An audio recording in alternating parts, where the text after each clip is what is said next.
गोवर्धन पर्वत की यात्रा का प्रारंभ गोवर्धन मंदिर से और समापन मानसी गंगा पर होता है।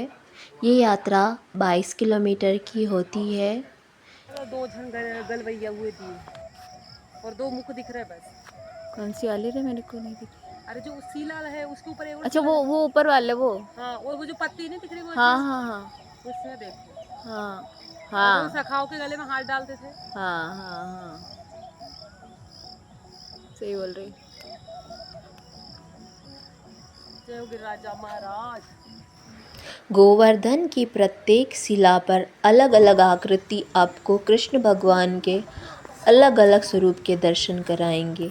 ये भक्तगण दंडवती यात्रा लगाते हुए आप पैदल यात्रा कर सकते हैं, ऑटो से कर सकते हैं या दंडवती भी कर सकते हैं यदि आप में सामर्थ्य है तो।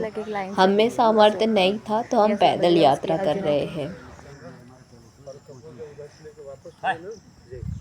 तो बोले भगवान से उनको स्वप्न दिए जी कि माधवेंद्री, तुम जहाँ यमुना में हो ना गोपीनाथ में, तुम वहीं लेट करो, जहाँ लेट करो तो मेरे को फल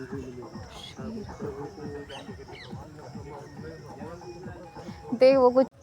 गोवर्धन यात्रा के दौरान हमें अद्भुत प्राकृतिक सौंदर्य के दर्शन हुए। आसपास का नज़ारा मन को मोह लेने वाला था। हमें मयूर की ध्वनि भी सुनाई दे रही थी, परंतु मयूर दिखाई नहीं दे रहे थे। और बंदर तो इतने जगह जगह थे, मुझे अपना मोबाइल छुपा के रखना पड़ा। यात्रा के दौरान हमें कई जगह पर ऐसे कृष्ण लीलाओं के दर्शन हुए। अलग अलग शिलाओं पर कृष्ण भगवान की कहीं सांवली सूरत, कहीं माखन खाते हुए, कहीं उनकी मंडली के साथ बैठकर खेलते हुए हमें दर्शन हुए। यहाँ पर गोवर्धन शिलाओं से लोगों ने अपने घर भी बनाए हैं अपनी मनोकामना पूर्ण करने के लिए। कई लोग दंडवती सिर्फ राधा कृष्ण की प्रसन्नता के लिए करते हैं और कई अपनी मनोकामना को पूर्ण करने के लिए दंडवती करते हैं। हमारी तो ऐसी कोई मनोकामना नहीं थी और दंडवती करने का हमारे सामर्थ्य भी नहीं था। हम तो केवल गिरिराज जी के दर्शन करना चाहते थे और उस प्राकृतिक अद्भुत सौंदर्य को पास से देखना चाहते थे। मिट्ठू। यात्रा के दौरान वन के अंदर हमें मयूर की आवाज़ बहुत तेज आ रही थी, लेकिन हमें मयूर दिखाई नहीं दे रहे थे, पर वो हमें चिढ़ा रहे थे आवाज़ कर कर के।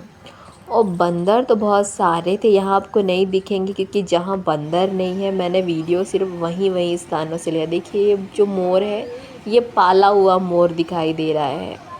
नेचुरल जो अंदर जो मोर है वो हमें दिखे नहीं। ये मोर कुछ खा रहा है वहाँ पर खड़ा होकर के, और इतने सारे मोर की आवाज़।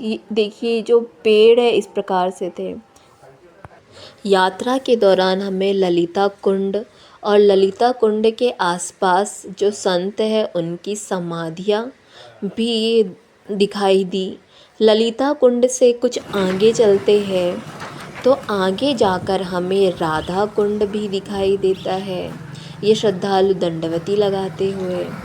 ललिता कुंड के कुछ आगे एक बहुत ही सुंदर मंदिर था जहाँ की ललिता जी विराजमान थी। आइए मैं आपको दिखाती हूँ ललिता जी की भव्य प्रतिमा, जो यहाँ पर ऐसा लगता है कि वास्तविक रूप में बैठी हुई है। ये दर्शन कीजिए ललिता सखी के। अब यहाँ पे राधा विनोद जी का आश्रम बना है। ये राधा कुंड है। राधा कुंड का भी सौंदर्य अद्भुत और अद्भुत। यहाँ पर ये बहुत गहरा कुंड है। मेरे पैर में थोड़ी चोट थी इसलिए मैं नीचे तक नहीं गई। अनीता तो एकदम नीचे तक के गई थी। और ललिता कुंड से कुछ आगे राधा कृष्ण कुंड के ये राधा कुंड है। थोड़े से पैर में चोट होने के कारण मैं नीचे सीढ़ियों तक के उतर नहीं पाई, लेकिन अनीता नीचे कुंड तक के गई थी। कुंड अत्यधिक गहरा है, इसकी गहराई बहुत है। बड़ी यात्रा हमने प्राकृतिक सौंदर्य के बीच में पगडंडी वाले मार्ग से की, लेकिन छोटी यात्रा का ज़्यादातर जो भाग है वो सड़क मार्ग से था।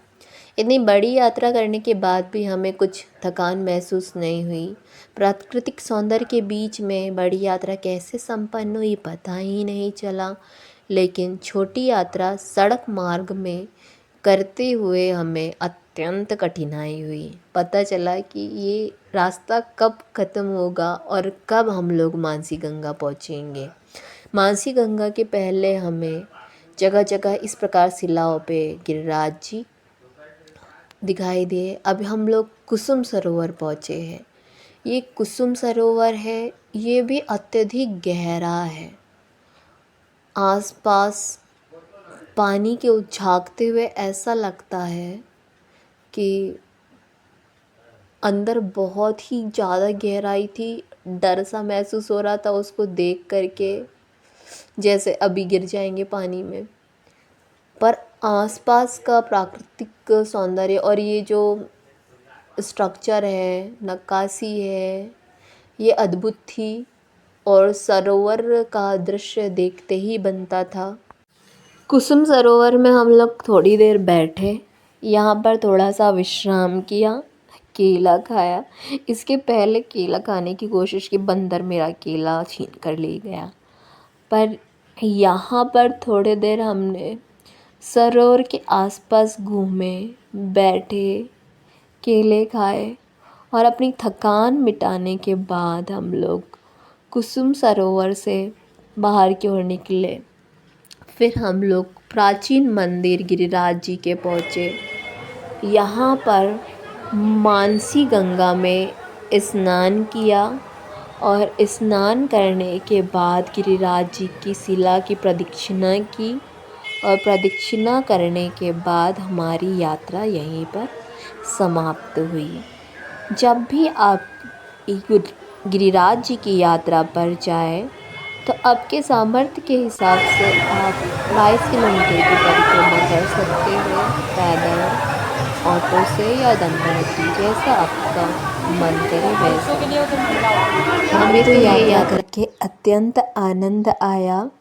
जब आप आएंगे तो आपको वो